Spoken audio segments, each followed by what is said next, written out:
This is a HEPA 500. No, the video is not upside down. I just have the machine already laying down. I've already unraveled the cord, took these sections here, popped them loose.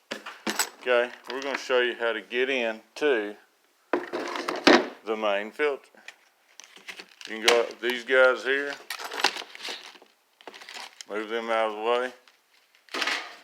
I've already unbolted these. You see, they'll slide. You don't have to pull them all the way off. They slide back and forth. So just loosen it up, slide them out of the way. Then take this section off.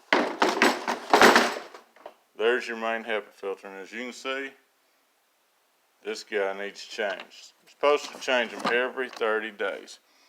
Okay, at the top of your machine, we'll turn it around a little bit so the video is actually showing the top. Okay, right here where my finger is, see that little hole? Make sure you do not blow any air or get any liquid in that. If you do, it will mess everything up.